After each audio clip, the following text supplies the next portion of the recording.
Good morning. Welcome to the full chaos that is First Parish Brewster. I'm Reverend Karen Anderson. I'm the interim minister here. I am joined by Kaiza Fern, our director of music, and Twinks Hastings. Where is this lovely lady? There she is. She's hiding. Our director of religious ed. We have a special guest today as a volunteer. Kaiza's dad is helping to play the piano with us. Thank you so much for joining us, Ken. If you would like a space that is mask only, please know that in that back corner there is a masked area, as well as sometimes upstairs if you would like. Announcements to pay attention to this morning are in the back of your order of service, so please read them. I know you are all quite literate. I do want you to check something. At the end of your pew should be a number of envelopes. Please just make sure that you got enough for the people, the adults that are there for you. If not, I have some extras, but you will need them later, okay? All right, good. If you are visiting for the first time, I'd like to make sure that you can make it to a UU 101 class, which is about kind of learning more about Unitarian Universalism, and we get to learn more about you. We will have it in the library, but please seek out Paula. There's Paula. She can help you get there as well. And now I invite us to silence our cell phones. Would you please take a deep breath in with me and out as we come into our sacred space of worship together.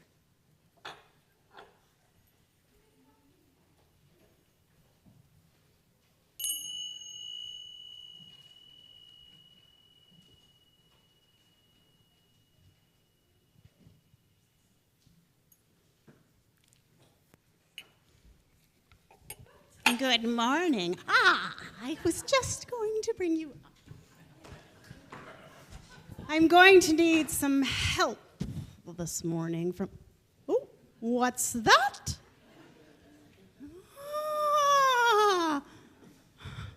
Let me see. How about you?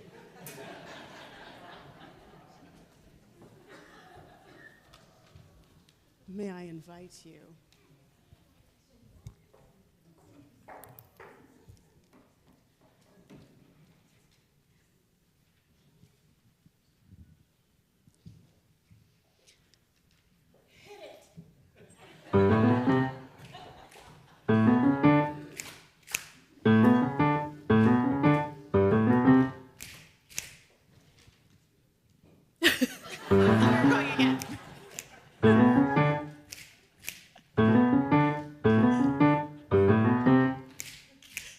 They're creepy and they're kooky, mysterious and spooky. They're all together ooky, The Addams Family.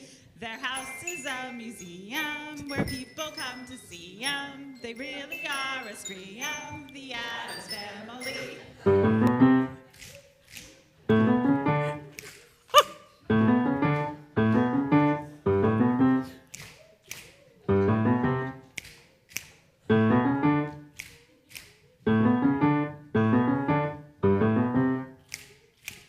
So get a witch's shawl on, a broomstick you can crawl on. We're gonna play a call on the Addams Family.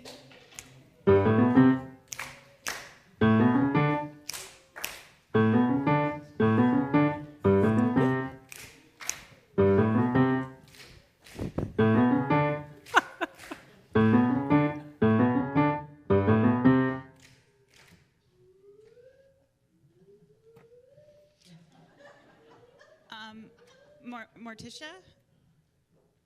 Morticia, I think the song is done now. We're done.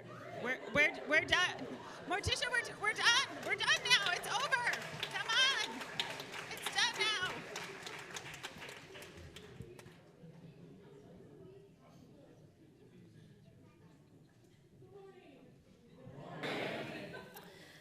When I lived in New York City, I lived in the first floor of a brownstone, and there was a little girl named Zane who lived on the top floor.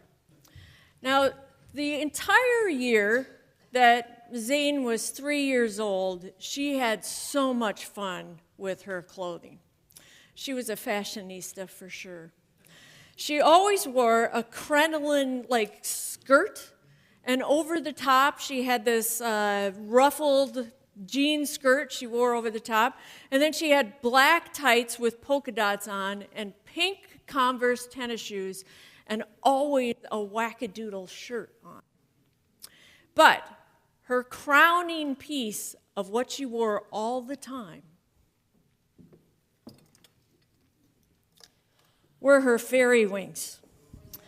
And Zane wore them one Halloween, and then she didn't take them off. Well, it would help if I could get them on. For an entire year. I kid you not, this kid would wear her winter coat and she'd have her fairy wings on. When it rained in the spring, she had her fairy wings on. When she had her swimsuit on in the summer, she wore her fairy wings. Now, in New York City, sometimes, you know, the odd is normal and the normal is odd, right? You can go by a lot of people that you kind of, you know, people in New York don't always pay attention to the oddness of each other, but they always recognized Zane. For years, Zane, for me, has been that model of kind of the avatar of an enlightened imagination. And I love the fact that it's always reminded me of the thing that children can have of really living in who they want to be in the world. What a great way to have whimsy with you all the time. It reminds me, I think, as Halloween is coming up, that we often as adults kind of lose our free-spiritedness because we have to be what? Adults. Just so boring sometimes. But I think that's one of the reasons we come to church, actually, is to be reminded that here we can be our full, free-spirited self. We can live into our imagination, and we can know that we are accepted for who we are together with all of you, with fairy wings or not. Welcome to our celebration of life. It's so good to be with all of you today. Before we sing our first song, would you please rise as you are willing and able and greet your neighbor?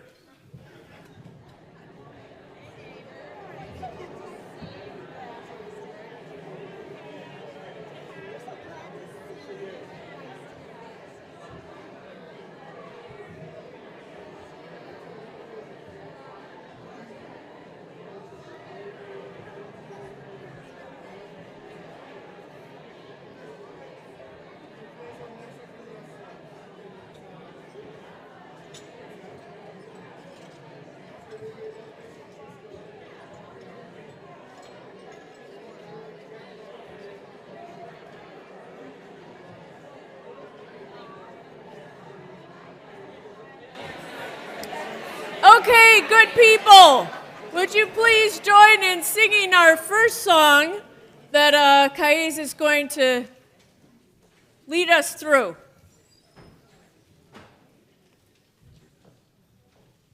Who knows this song? Okay, a few of you. How about we all sing the chorus through, those of you who know it, just so everybody can hear the chorus, and you can join on the chorus, and then once you catch on to the verses, you can do that. So can we have? Let's sing the chorus. Here we go. Who were the witches? Where did they come from? Maybe your great-great-grandma was one. Witches were wise, wise women, they say. And there's a little witch in every woman today. Okay, so there are different versions of this song, as you might be able to tell. But basically, if you sing something like that, it'll all be fine. Okay, let's do it. Who were the witches? Where did they come from? Maybe your great-great-great-grandma was one. Witches were wise, wise women, they say. And there's a little witch in every woman today. Witches knew all about flowers and trees, how to use all the roots and the bark and the leaves. People grew weary from hard-working days. Witches made them feel better in so many ways. Who were the witches? Where did they come from? Maybe your great-great-grandmama was one. Witches were wise, wise women, they say. And there's a little witch in every woman today. Women had babies, the witches were there to feed them and hold them and give them some care. Witches knew stories about how life began. Don't you wish you could be one? Well, maybe you can. Who were the witches? Where did they come from? Maybe your great-great-grandmama was one. Witches were wise, wise women, they say. And there's a little witch in every woman today. Some people thought that the witches were bad. Some people were scared of the power they had. The power to heal and to help and to care isn't something to fear.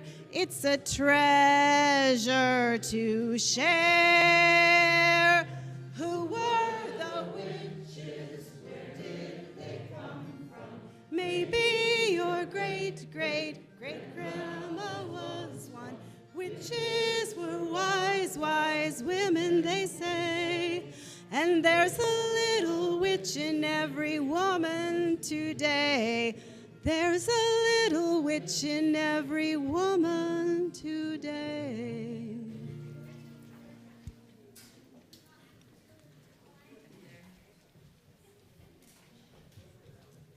Affirmation Charles. I'll light it. Yeah. You can be seated.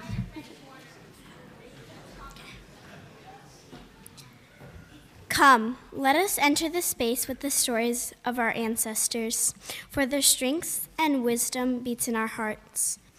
Come into the space mindful that together we are building a future for other generations. Come into the space and let us worship. Please join us in the unison affirmation. We believe in love. Love is the truth. We believe in truth. The quest for truth is a sacrament. We believe in helping others, and service is our prayer. We believe in the sacredness of life. To the end of the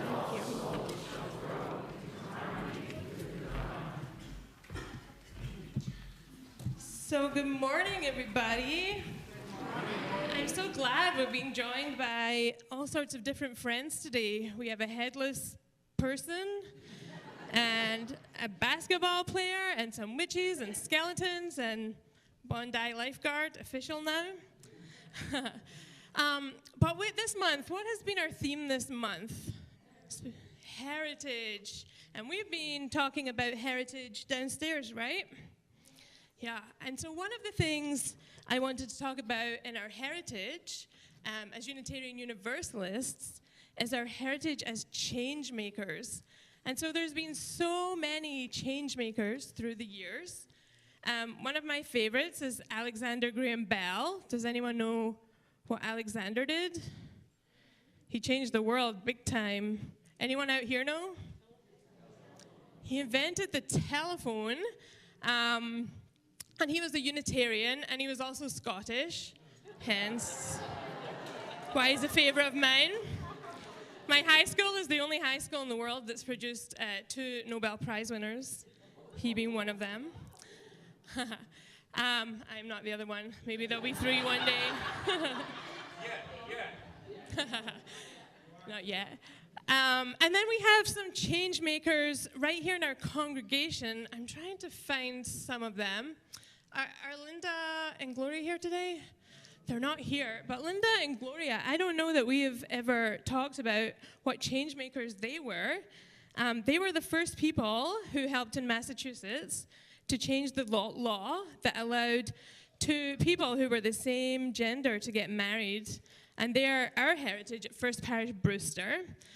I know we have some authors here. Who here has written a book in this congregation? I know we're more than one. We have Raj right now. Jen, yeah. Put your hands right up. Be proud of this. So all of these...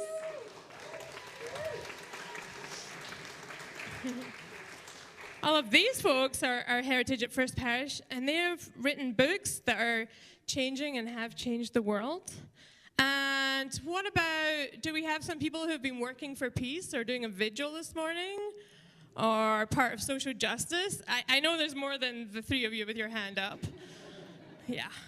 So Unitarian Universalists, we come from a heritage of change makers, and it's one of the best things that we get to do in our children and youth ministries is help to make change.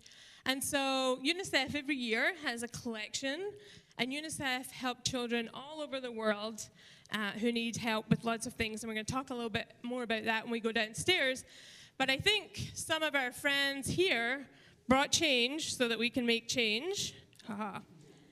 So what we're going to do, Morticia/Kaiza is going to play us some music, and I'm going to hand you out some buckets, and then you guys can show off your costumes and collect some money. Sound like a plan?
Okay, y'all can hold on to them for now and we'll bring them downstairs. But before we go, thank you everybody. Who asked me to light oh yes, Aurora. We're gonna light our lantern and we take the light from this worship space down to our own worship space, and that way we can carry the light that's in your hearts downstairs with us.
This is a time in our service where we offer our heartfelt gratitude to organizations that help change the world.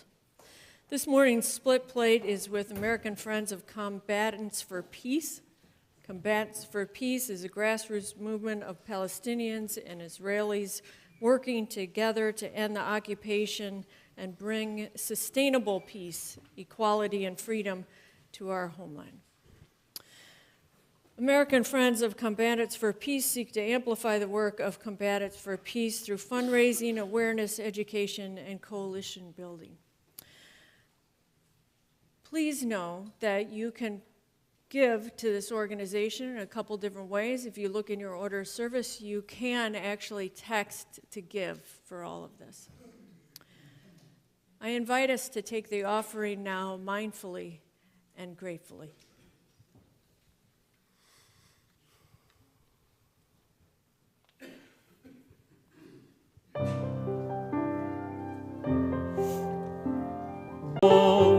Secrets of the wind are blowing through.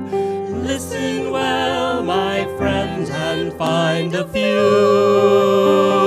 long forgotten stories and tales that still ring true.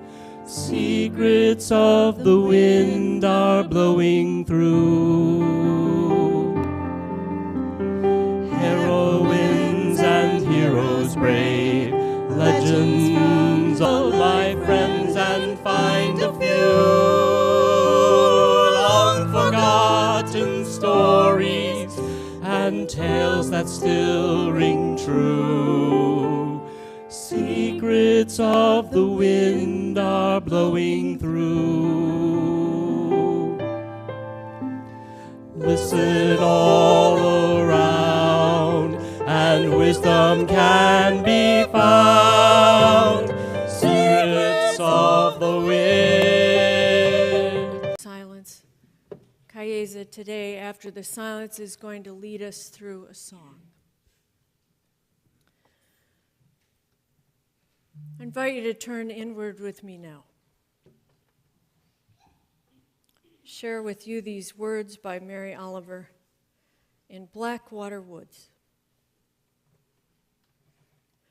Look, the trees are turning their own bodies into pillars of light, are giving off the rich fragrance of cinnamon and whose meaning none of us will ever know. To live in this world, you must be able to do three things: to love what is mortal,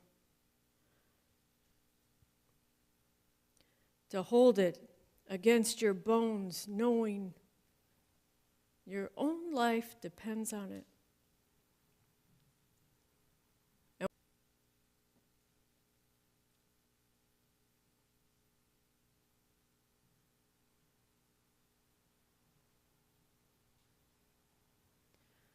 May the silence we have shared continue to hold and heal us all. Amen.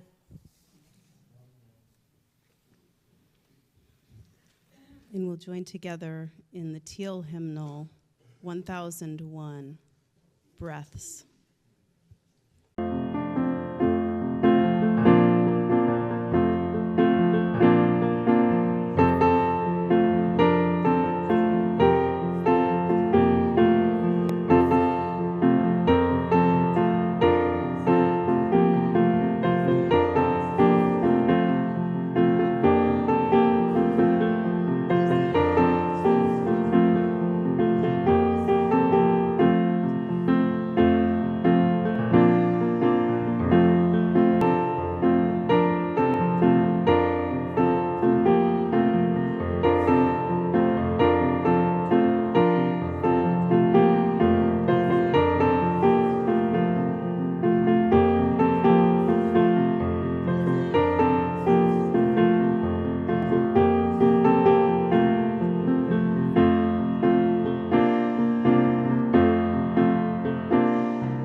And kind of wonderful conversations that they'd have with each other, though I couldn't always hear it because the wind was coming in the car.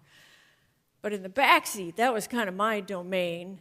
I had coloring books and, cards, and I had leftover Snickers wrappers all over the bottom. The older I got, though, those things changed, from coloring books to sketchbooks to my comic books to, like tomes, actually. That time in the car is what we did all summer. You see, my dad was a traveling salesman, and there, as my parents traveled throughout the country, I got to be with people who became my lifelong friends and kind of proxy siblings to me, and I became a lifelong learner. But the summers were spent with them, and I'm not sure other children get to have kind of that experience of telling stories with your parents and singing and laughing. It really was wondrous. Sometimes when we were on the road, something would happen to the car, of course, and, so we'd have to pull over to the side and honoring their long journey. I said, "What are you talking about?" And he said, "If ever there was a bug to honor, Janie, it's the monarch." He said they start off actually in March in Mexico, and then this first group flies up to about Texas. They mate, lay eggs, and die. Then the new generation comes up. They fly from Texas to about Kentucky. They mate, lay eggs, and die. That happens 2 more times until they get all the way to the middle of Ontario, Canada. And those butterflies that awaken to life, they do not mate. They fly 2,500 miles all the way back to Mexico, to those groves where their ancestors were. Can you imagine that, Janie? How do they ever make their way through all the wind and the rain and the storms and people and cars? It's really quite remarkable. So my way to honor them and to think of their legacy is to put them in that little box that I keep inside on the dashboard of the car. And I do it so that I can remind myself of my own long legacy. What's my own long haul in life? I thought about that later myself that day. What is my own long haul? What is my place in the universe?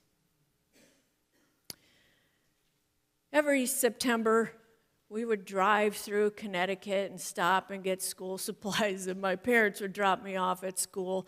And there I, had such a great time meeting up with my friends and kind of getting back to homework.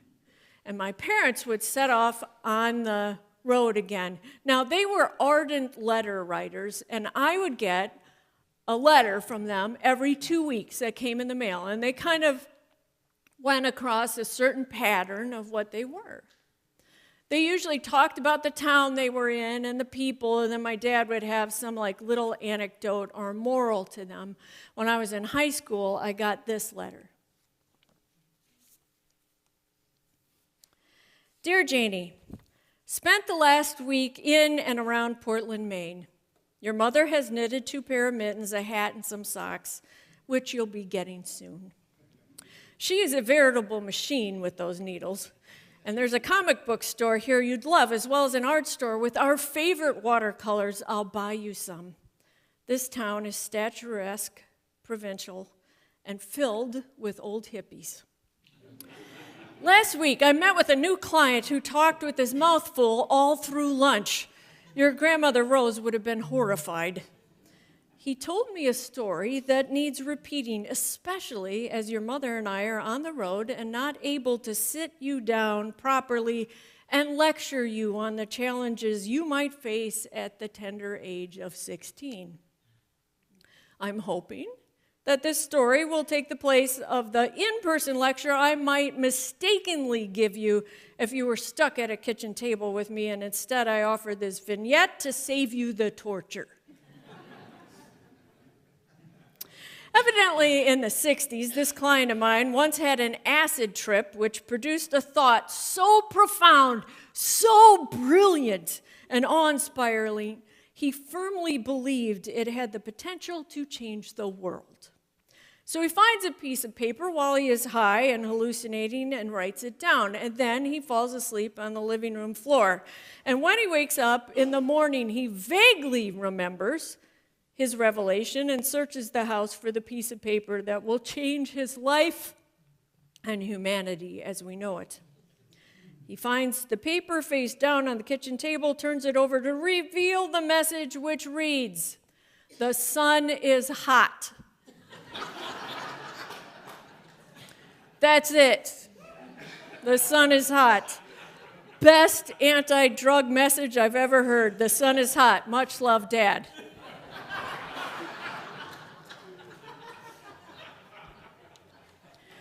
After boarding school, I went off to college and I met my dear husband, Phil. And it turns out that I got hired at St. Mary's at the boarding school that I had worked at as a history teacher. And I always wanted to be in a place that knew me and I knew it, that where I could settle down firmly somewhere. And I've been lucky enough to do that my whole life.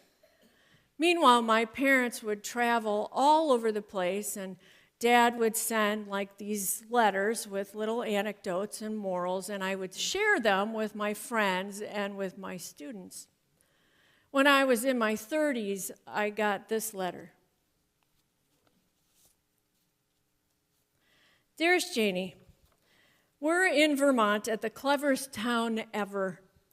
Your mother and I had breakfast at the local bakery, Little Miss Muffet, went to fish fry at Salt and Battery, and stopped in at the pet store, Murphy's Paw. Tomorrow night, your mother wants to try Chinese food at Wok and Roll.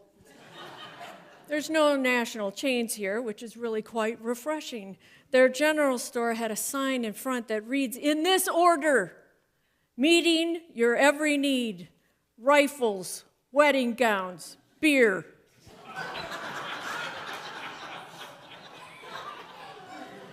Your mother made me stop in to see if she really could acquire all 3 items and get a flower bouquet as well. And if so, she wanted to make sure that they put that on the sign. This morning at the bookstore, booked solid, I met the owner, Henry Smith. There on his counter was an unusual amount of mail. I inquired as to the various piles. Oh, these, he says. Yes, well, I finally figured out what to do with the junk mail that drives me nuts. Well, what? I asked. Well, see here, this is from the National Rifle Association, not my cup of tea, you might say. So instead of money, I pack their prepaid envelopes with donations with whatever heavy objects I can find. Rocks, fishing sinkers, washers, dirt. Then I use duct tape to close them up, makes them even heavier. I figure when they get an envelope filled with dirt or washers and it costs them $10 to have it sent back to them, they might finally take me off their mailing list. That's brilliant, I said to Henry. So what's with this bucket? It was filled with dry daisy petals. Oh, those, he said. Well, I figure if I can get some people straight with rocks or nails or whatever, I can bless others with beauty. So any organization that sends me mail that makes the world a better place with their efforts, I throw in some petals and a few bucks to honor their work. It was my wife's idea. It's a good one, I said. So dear Janie, included within is a rock and a flower. Rebel and bless. Wisdom from a Mr. Henry Smith. Love, Dad. Found a new aphorism, thought you might like it. See me as Sisyphus, but having a good time. Meanwhile, as my parents continued to travel, Phil and I bought an old Victorian house, and we took the care of that house as if it were our own baby, doing one room after another. And I realized while we were working on that house that I wanted to see if my parents might actually take a break and stay with us for a while, at least in the summer when I had off, and they said yes. And they came, and for the first time in my life, we had meals around a family table, and Dad swapped stories all summer, and Mom would knit. It was truly wonderful. And then in the fall that year, they head out again, and I went back to teaching. Soon after they left, I got this letter. Dear Janie, we're in Texas. It's hot and muggy. Your mother is grateful for the air conditioning, me for cowboy boots. I gained 2 inches wearing these things. I believe that's how Texans think big, they just add inches to their footwear. Yesterday, I met a woman who told me her 16-year-old son had run away from home last month. He traveled from Austin on a bus. And as soon as he was gone, they actually put out an APB for him, one that covered many states around Texas, and they found him in the bus station in Tucson. He was traveling with 2 things, a 24-pack of toilet paper and a guitar. He was on his way to Los Angeles to live on the beach. He wanted to learn how to play guitar, and the toilet paper, well, he wanted to be prepared. This woman was grateful for her son's return to hug and kiss him and snort him like when he was a baby, and she promptly got all of them into therapy. But she said to me, I realized he trusts life in a way I don't think I ever have.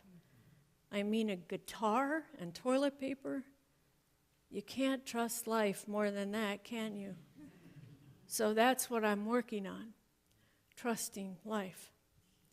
I thought that a good message, one to put in your pocket and ponder, trust life.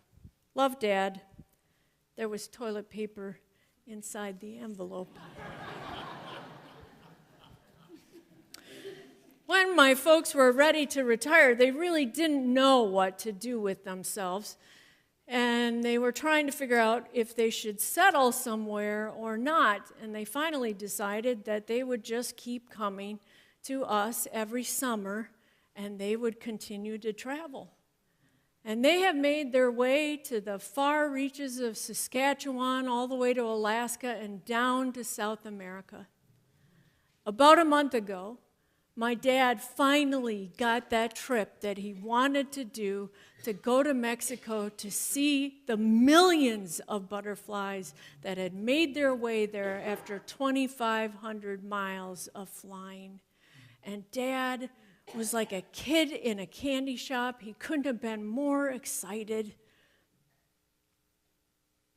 They drove down in their new Prius, and they had a little Spanish English dictionary by their side. They were there for about a week, and then I got a text from my mother on her flip phone, and she never texts me, and I know it's important. She said, I drove Dad up to Brownsville, Texas, and he's not doing well. I need you to come now. So I flew down to Brownsville, and there was Dad in the ICU, and he looked frail and tired, but also happy somehow. He died 2 days later. He died of cancer, and I asked Mom if she knew anything about it. And he said that he was complaining about, pain in his body, and he was more fatigued.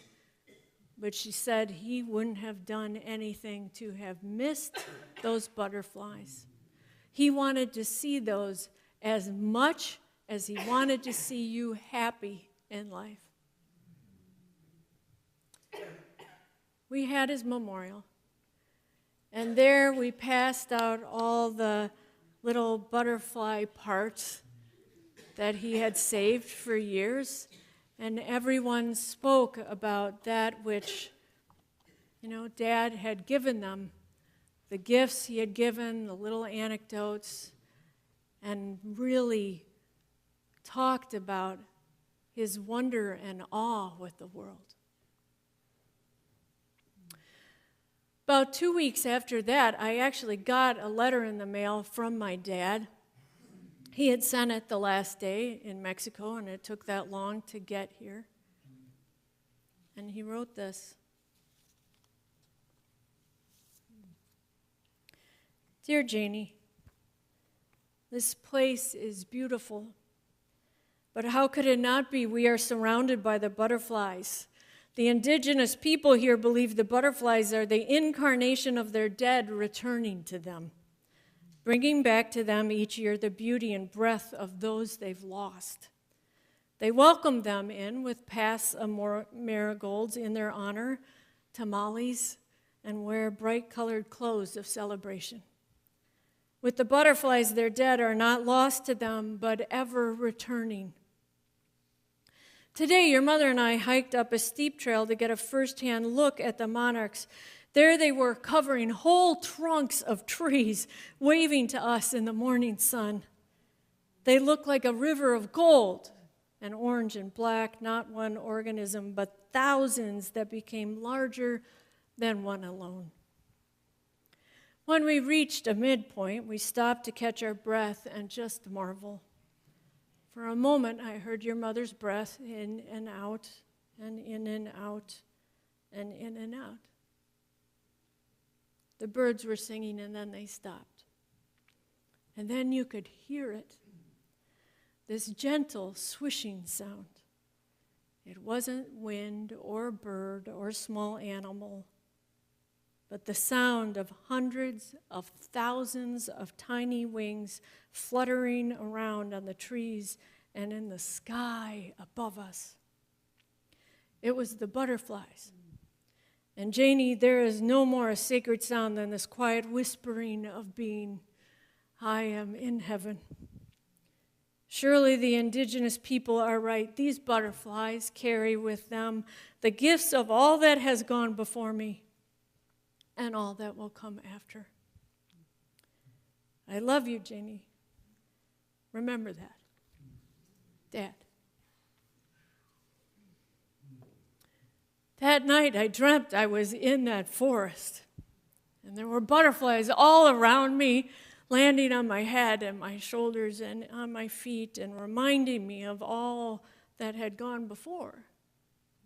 And then a big butterfly landed on my knee. And there was Dad, reminding me of the gifts and wonder and awe that he had with the world. And I knew that no matter what was coming forward for me, anytime I had a fluttering of a butterfly near me, I knew I could bring back my dad forevermore.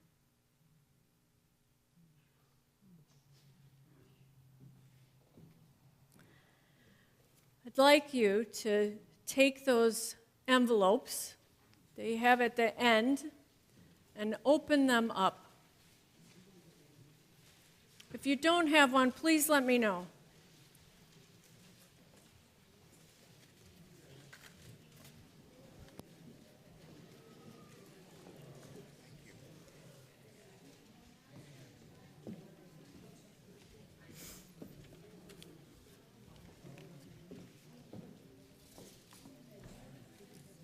You need one?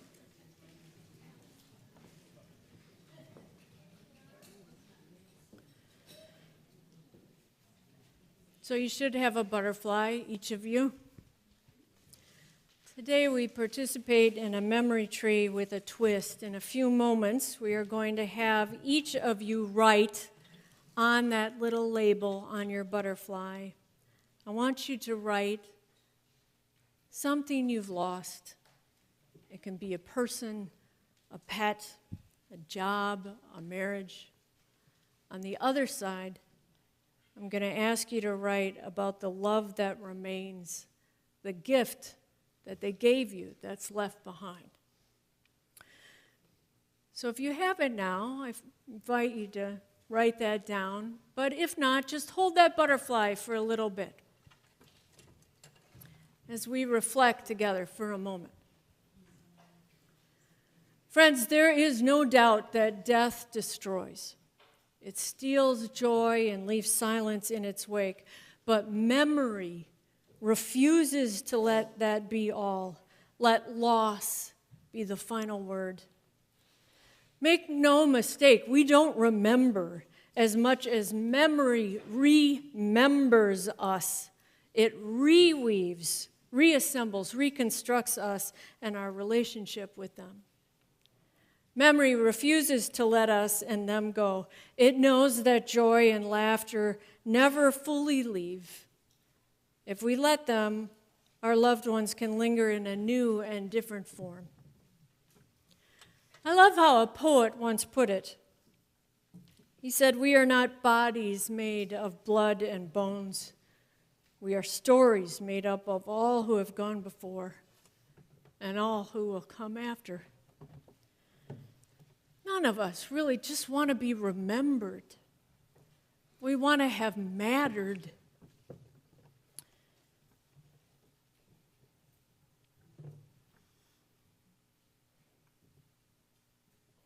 So today is our way of saying to our loved ones, not just, I miss you, but thank you, you made a difference. Without you, I would not see kindness as a way of changing the world. Without you, I would not notice the geese taking turns leaning into the wind on their way home. Without you, I would not know how to be a father that can love tenderly or a mother that can say no. You enabled me to love my oversized hips. You made it possible for me to play Bach. Your laugh is now my own. Your strength I can feel inside of me. You may be gone, but your gifts linger more than you can possibly know. Here, friends, is what I believe. I believe that our loved ones who have died have not stopped giving to this world. I believe they continue loving and living through us. And most importantly, I believe that in giving our loved ones to the world, we get them back. So with their name on one side and their gift on the other, let us bring our butterflies forward in these kind of makeshift trees of sorts. And let us honor the many ways we get them back. I invite you to come forward as you will.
end with these words of blessing by the poet Elizabeth Roberts.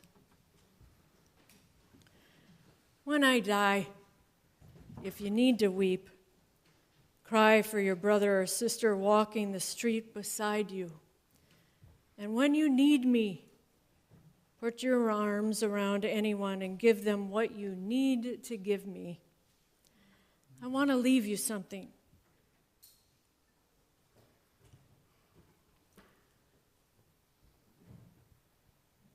Something better than words or sounds.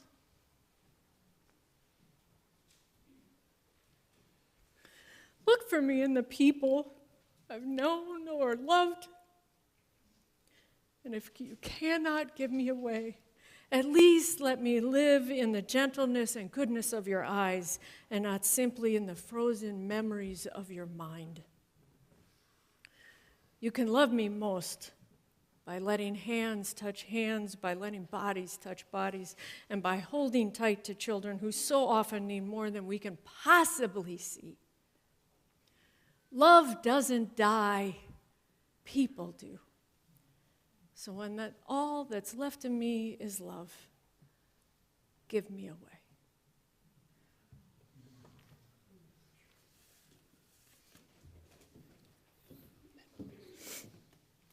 Okay, I'm not going to cry. Got this.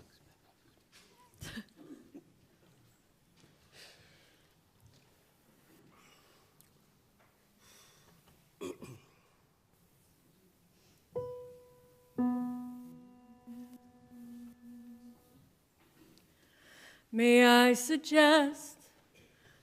I suggest to you, may I suggest this is the best part of your life. May I suggest this time is blessed for you. This time is blessed and shining almost blinding bright. Just turn your head and you'll begin to see the thousand reasons that were just beyond your sight.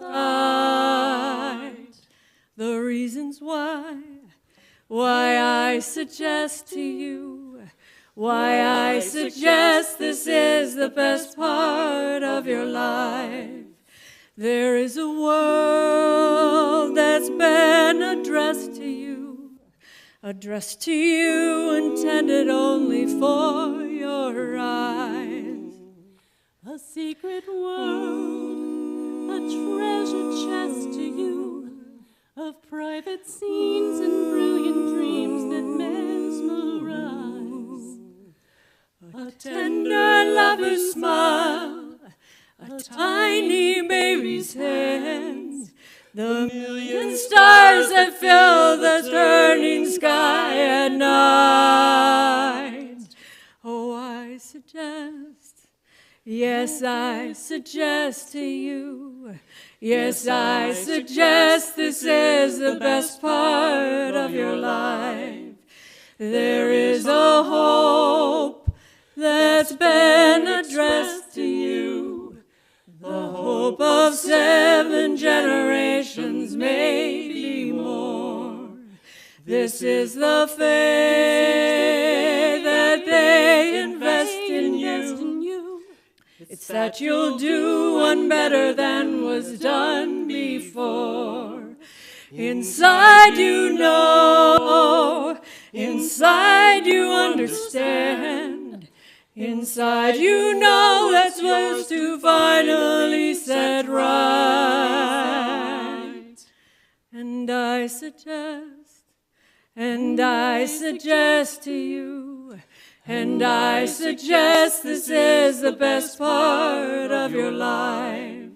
This is a song, comes from the west to you, comes from the west, comes from the slowly setting sun.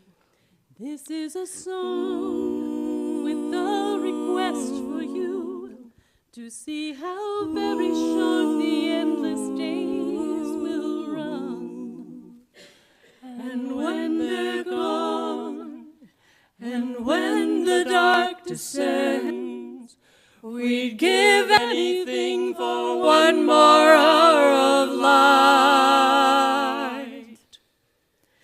May I suggest this is the best part of your life.